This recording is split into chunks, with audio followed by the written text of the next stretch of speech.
The crew scramble to halt a mysterious infection sweeping through the Enterprise, while Number 1 grapples with a secret from her past in Star Trek Strange New Worlds' first season, third episode, Ghosts of Illyria. But what happened? What did I like? And what didn't I like so much? Before I get into this recap and review, please note this video contains spoilers, so if you've not yet seen this episode or any of Strange New Worlds Season 1, this might not be the video for you. Let's warp into this. The Enterprise is conducting research at an abandoned colony whose former inhabitants, the Illyrians, are considered outcasts by the Federation due to their stance on genetic modification. The away team are in a hurry due to a rapidly approaching ion storm, which is a regular occurrence on the planet. Una and her team return to the Enterprise, but only after Chief Engineer Hemmer transfers power to compensate for the storm's interference. Pike and Spock, who have been gathering journals left behind by the Illyrian colonists, attempt to beam back to the ship, but Hemmer is unable to repeat his trick due to the rapidly worsening storm, stranding the two on the planet's surface. With no other option, Pike and Spock race back to the colony. We kick off this week with an old school snappy cold open, which is a departure from newer Trek's much longer pre-credits action. Cold opens aren't really needed in our streaming age, but I still feel an effective pre-credits sequence can do wonders for piquing interest for the hour, and that's what we got here with a breezy 4-minute intro that worked well despite having an awful lot to set up. One of my favourite moments of this opening was, of course, Hemmer,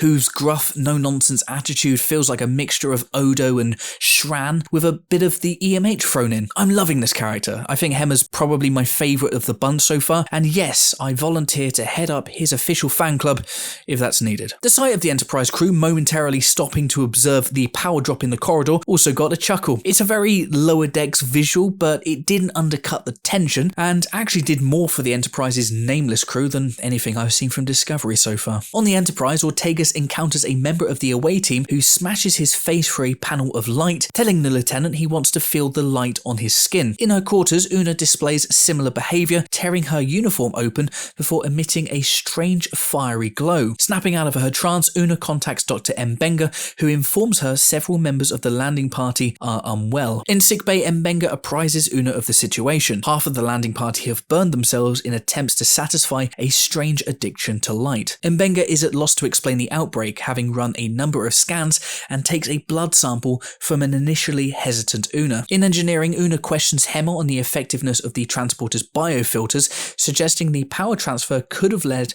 to a contaminant slipping through. Hemmer is dismissive, but nevertheless begins to investigate. In the conference room, Una is approached by Leanne, and the two discuss the situation and the genetically modified nature of the Illyrians. An ancestor to Khan Noonien Singh, Leanne confides in Una, revealing she was bullied as a child for her connection with one of Earth's most infamous augments. Leanne suddenly exhibits the same symptoms despite not being a member of the landing party, and is taken to sickbay, where Una initiates a ship-wide lockdown in an attempt to quell the rapidly spreading infection. This episode has a lot going on. Probably too much, really. Visuals of the crew acting strange were intriguing, but I feel we didn't get enough to ramp up the tension and dread as more of the crew succumbed to the infection. There was an opportunity here for the show to do some cool horror in space kind of stuff, evoking classic TOS, but unfortunately it was breezed over. This was a shame, as more scenes and visuals showing the infection's spread could have improved the effectiveness of this thread as some sort of allusion to real-world viral breakouts. Una and Leanne's scene also confirms what we've known for a while, that Leanne is indeed related to the big bad Khan himself. I have no idea what the show has planned to explain how no one mentioned Leanne during the event seen in Space Seed, but I'm happy to see how things play out. I suspect the show is going to continue to play hard and fast with canon, but for some reason I'm finding myself less bothered about this and more interested in the show just telling good stories. To tell you the truth, I'm more confused that Leanne, now confirmed to be fully aware of her infamous ancestor, wouldn't change her name to avoid the unfortunate connection that led to her poor treatment as a child. It just seems like a no-brainer to me. On the surface, Pike is anxious, feeling helpless having learned the situation on the Enterprise. Reviewing the journals, Spike reveals the Illyrian colonists were working on reversing or de-engineering themselves in an attempt to gain entry into the Federation. Further reading also reveals the colonists believed there were strange creatures living in the ion storms. The two are interrupted by shrieking sounds coming from outside, and watch as strange, almost humanoid wisps of light head towards their location. Back on the ship, the situation is getting worse. Nearly 50 members of the crew now exhibit dangerous cravings for light,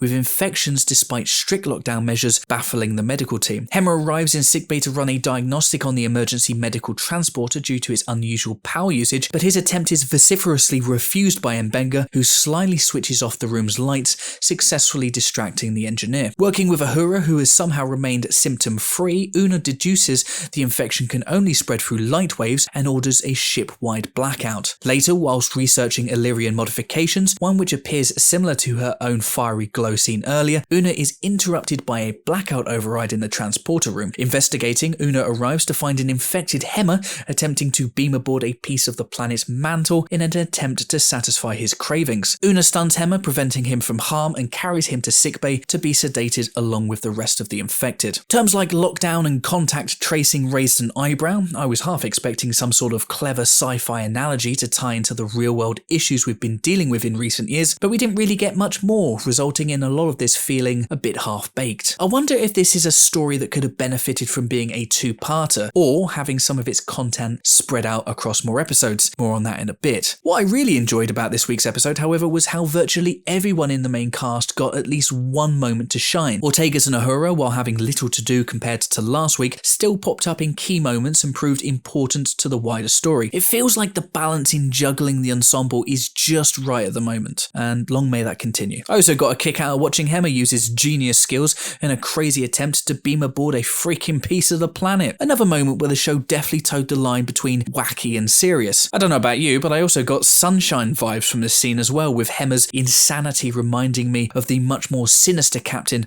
of the first Icarus mission.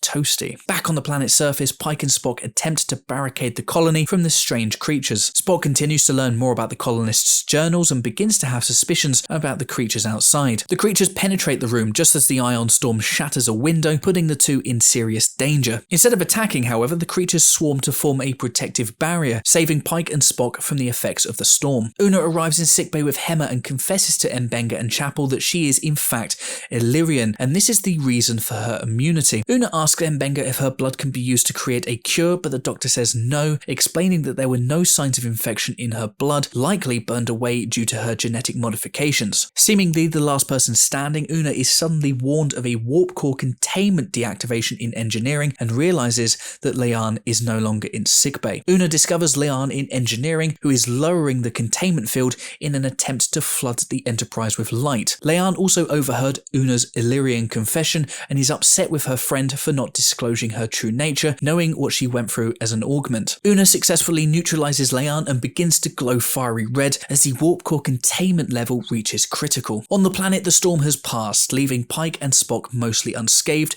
but confused as to the actions of the creatures. Through reading more of the journal, Spock learns of an infection that resulted in colonists being driven to the storms due to a compulsion for light, and theorizes the creatures that protected them were in fact the colonists. Spock notes that some Illyrians were engineered to fight disease, and had they not reversed their augmentation in an attempt to enter the Federation, they might have survived. The various mysteries unraveled pretty much as expected. I think anyone who's seen Star Trek or just episodes of procedural TV could have seen these twists coming. The episode wasn't particularly taxing on the brain in this regard, opting instead to tackle some heavier personal themes instead, and that's fine.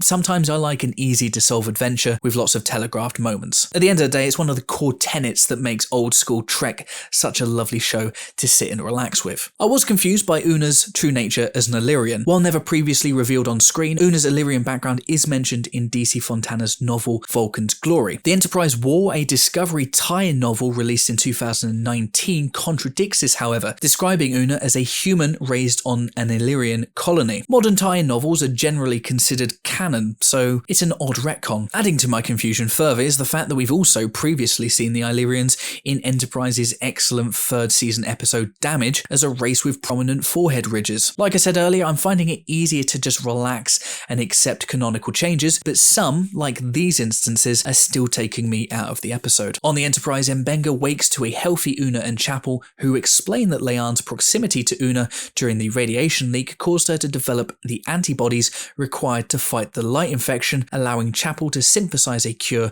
for the crew. Later, Una meets with a returned Pike and confesses her true nature as an Illyrian and offers to resign due to the Federation's strict policy on genetic modification. Pike rejects her resignation outright, calling Una the best first officer in the fleet. Pike's experience on the surface changed his perspective on the Illyrians, and he offers to defend her from any negative action even when Starfleet discovers the truth. Pike dismisses Una, but asks her to look into the transporter's biofilter issue. Una heads to sickbay to confront M'Benga about the emergency medical transporter, which he didn't allow to be upgraded during the ship's recent refit. Hemmer's half-completed diagnostic revealed something was being hidden in the transporter pattern buffer, which M'Benga reveals is his daughter, who he stored away to protect her from a disease that left her with weeks to live. Knowing his secret was likely responsible for the light infection getting aboard the ship, an apologetic M'Benga asks to say goodbye to his daughter, but Una surprises the doctor and offers to dedicate power to keep her alive while he searches for a cure. Back in her quarters, Una records a personal log,